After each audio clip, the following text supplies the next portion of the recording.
In 2019, Triple H said it's not a sprint, it's a marathon. Now let's fast forward to 3 years later. Let's fast forward to 2022. Booker T now says AEW might close down in a couple years. And these guys are going to be wondering what the hell happened. And it's because they're going out there and playing games. Now, for your average wrestling fan, I'm sure they probably wouldn't know what Booker T's talking about. They probably would say, what are you saying they're going out and playing games? We have seen the games that AEW is going out and done. Hell, if you guys watched AEW Dynamite last night, you would have saw at least a couple instances where they do play a lot. Now, I am still an AEW fan, so don't get me wrong. I'm not going to sit here and say AEW is a pile of shit or anything like that. There does need to be some structure in this company. I will say that. And Tony Khan needs to grow a fucking spine. Because if he doesn't, he's going to prove Booker T right. Now, Booker T knows a thing or two when it comes to companies. And not just any company. We're talking about mainstream wrestling companies that has eventually died out. And I'm obviously talking about WCW. Booker T was with WCW until the very last day. So I'm sure he knows a thing or two about wrestling companies and what they're doing right and what they're doing wrong when it comes to a long-term business sense. And when it comes to a long-term future.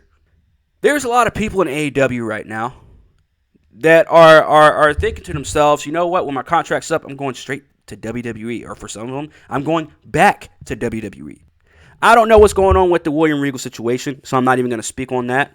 But apparently he's coming back to WWE. Apparently what happened with him and MJF last night and all that, apparently he was written off.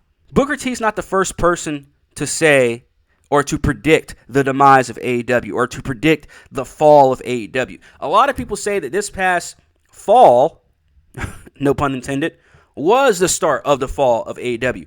To me, I would probably say it was the start of the rise of AEW.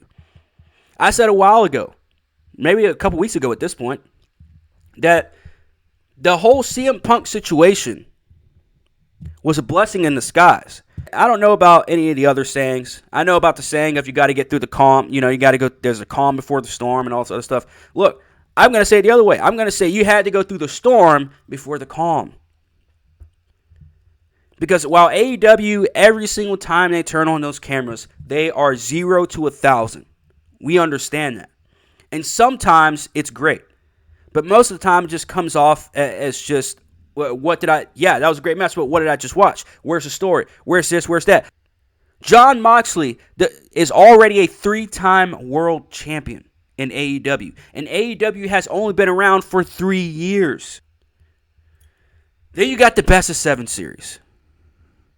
Kenny Omega and the Young Bucks. And then you have Death Triangle. Best of 7 series, 3-on-3. For the next, I don't know how many weeks. So, look, guys, if you want me to sit up here and just bash AEW, I'm not going to do it. That's just not what I'm going to do. I only call out the bullshit when it's needed from me. AEW, I believe, is on its rise. I think this is the beginning of the rise of AEW, not necessarily the fall of AEW. Tony Khan has a lot of fucking money. That's the one thing that I just don't see happening. Another thing as well, these guys are looking into a streaming platform. So if AEW goes to, I don't know, HBO Max or somewhere, that's going to change the game. That's going to change the game completely. I'm telling y'all right now. I understand that the numbers for streaming and blah, blah, whatever, but WWE on Peacock does numbers. AEW and HBO Max will do numbers, especially if you put the pay-per-views on the streaming networks. Fam, I'm telling y'all right now, you do not want to fuck around and find out when it comes to Tony Khan spending his money, because that's how they have half the roster that they have now. And then once these guys get paid and they're like, hey, I haven't been on TV in like 6 months. Well, yeah, but we got this other guy that we just signed 2 weeks ago and he's going to have to debut, and they only have 2 hours every Wednesday. And they've got 1 million wrestlers on their roster now.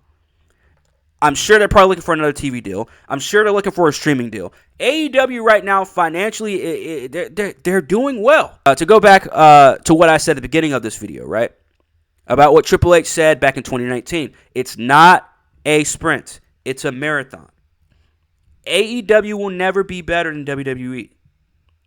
And I think that's the one thing they need to stop doing is mentioning WWE on their shows.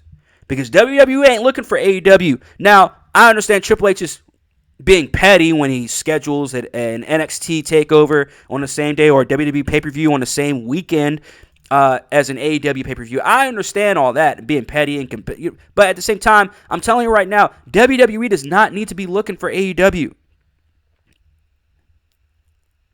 And AEW needs to stop chasing WWE and needs to stop looking for WWE. I understand that you guys are the two most prominent wrestling companies, two of the most prominent wrestling companies in the world, but the two most prominent in the country.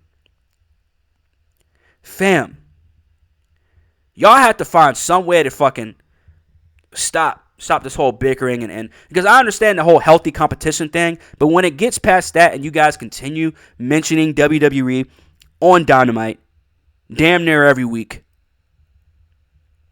then you got to have somebody like Booker T come out, a legend, a Hall of Famer, somebody who was a part of a company that died like this. Well, I can't say died like this, but where he's seeing the writing on the walls, he's seeing all the clues, he's seeing all the evidence and saying, fam, y'all need to stop, because if y'all don't stop doing what y'all are doing, going out here having these big prominent matches with no fucking story, nobody's invested, they just want to come out there and just see good wrestling, cool.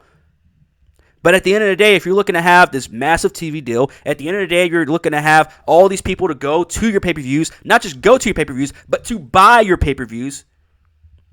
Because they spend a lot of time in Chicago, and I understand Chicago's a huge wrestling town, city, cool.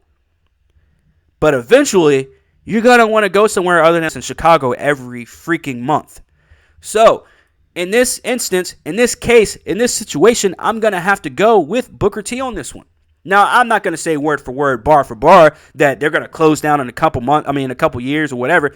I'm not saying all that. But at the same time, I'm not going to fault Booker T, because Booker T knows what it's like to be in these guys' shoes in AEW.